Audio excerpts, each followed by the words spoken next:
The Tale of the Five Chinese Brothers, performed by Sunrise 6th grade classes, adapted by Carol Brackney.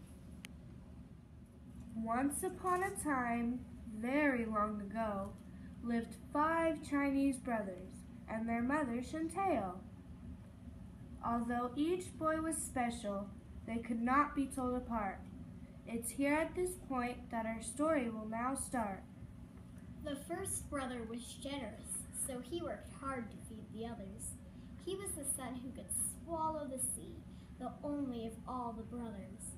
His cheeks could expand till they looked like they would explode. Then he would gather fish until he had a huge load.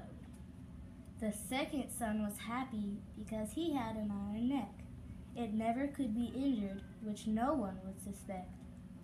And then there was the third son, the very same height as the brothers, except this boy could stretch his legs to be much, much taller than the others. The fourth brother could not be burned, so he made the family fire. He sometimes would play in the flames, of that he never tired. The fifth boy was the final son.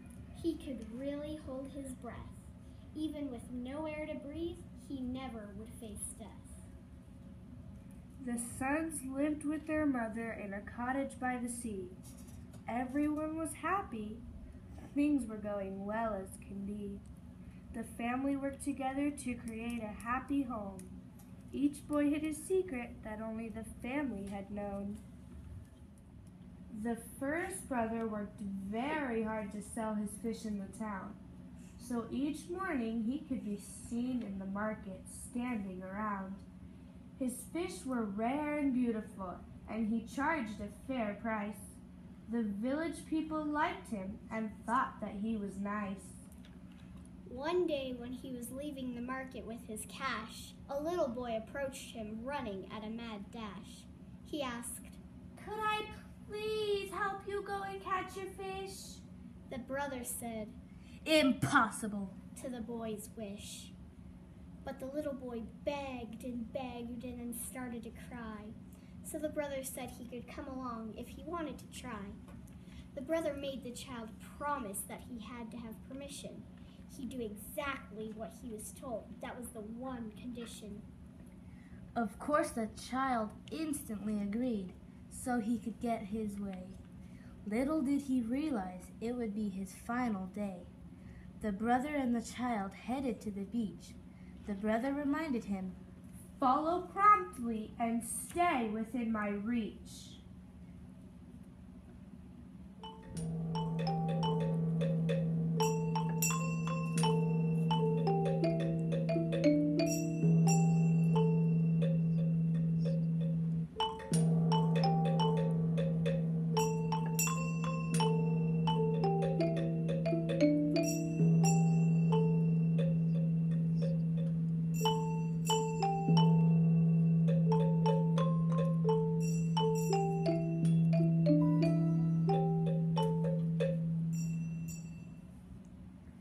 The first brother leaned down and swallowed the whole sea.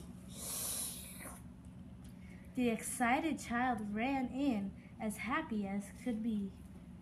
The little boy danced around. He felt delighted. He gathered rocks and fish and shells. He was very excited. Soon the brother grew tired and felt he would explode.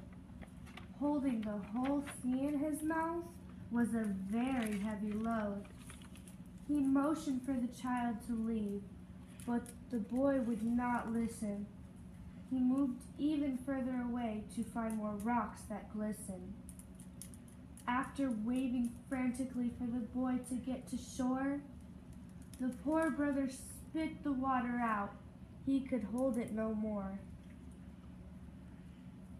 Within a flash, the brother saw the poor boy disappear. What could he tell the villagers? The boy was no longer here.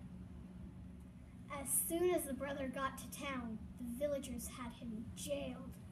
They said they trusted him with the boy, but he had surely failed. The elder of the village decided to cut off the brother's head. The brother had an idea to keep from being dead. Early the next morning, all the people got together. They'd have an execution, no matter what the weather. The brother begged them. Please, sirs, I must say goodbye to my mother.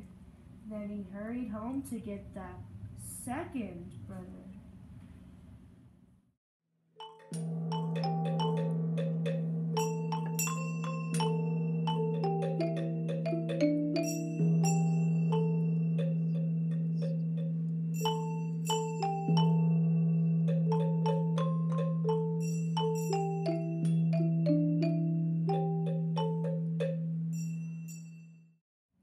Soon the second brother returned to face the cold sword's blow.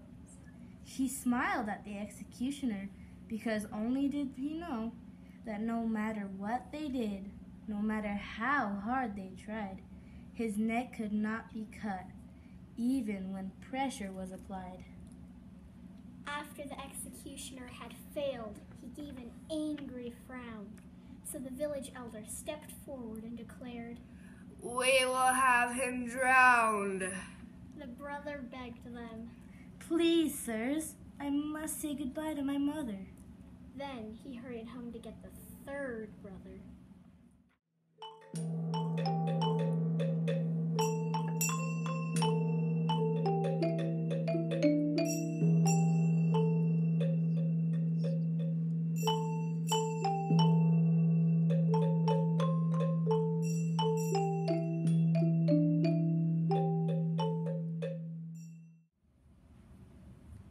Soon the third brother returned and was put on a boat.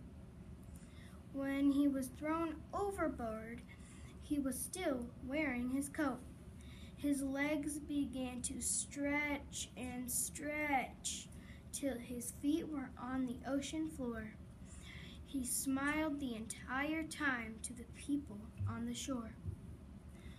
When even after many hours the brother was still alive, the angry villagers pulled him back to the beach. How could he survive?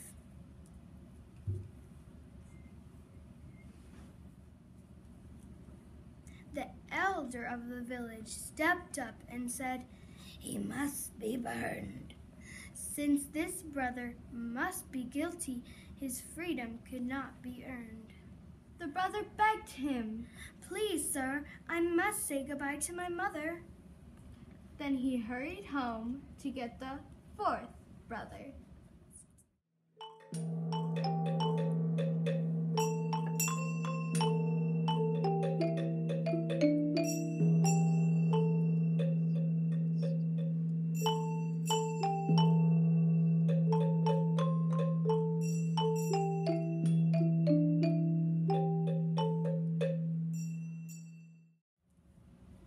Soon the fourth brother returned and was quickly tied to a stake.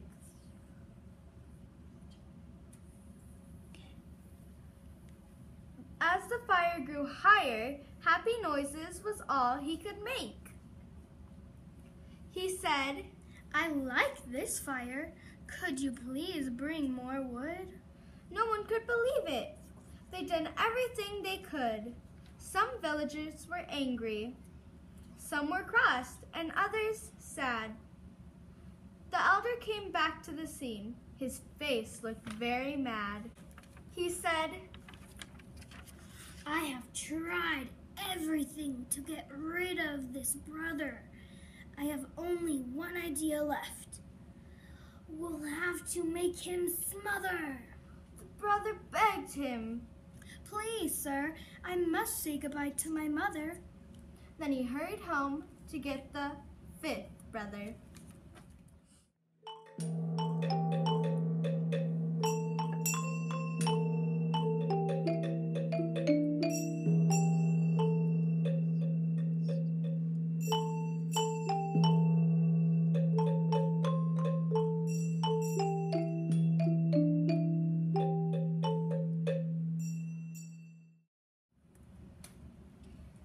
Soon the fifth brother returned and walked to the village square. The villagers were waiting with a brick oven they'd built there. The brother was put inside, and the space was filled with whipped cream. The people of the town sat and waited for longer than they dreamed. They sat there the whole day long, all through the night until dawn. They weren't about to be tricked. The brothers should be gone. They all walked to the oven and opened the door. There sat the fifth brother smiling on the floor. He said, "Thanks, that was wonderful. I had such a good rest." The villagers couldn't believe he was alive. To kill him, they'd done their best. The elder slowly stepped forward. He said, "I'm sorry. We were wrong. You must not be guilty of a crime, or else you would be gone." The villagers stepped forward, and everyone agreed. "He's innocent. He did nothing wrong. Forgive us." The fifth brother forgave them and returned home to his mother. The whole family rejoiced. Safe at last were all the brothers.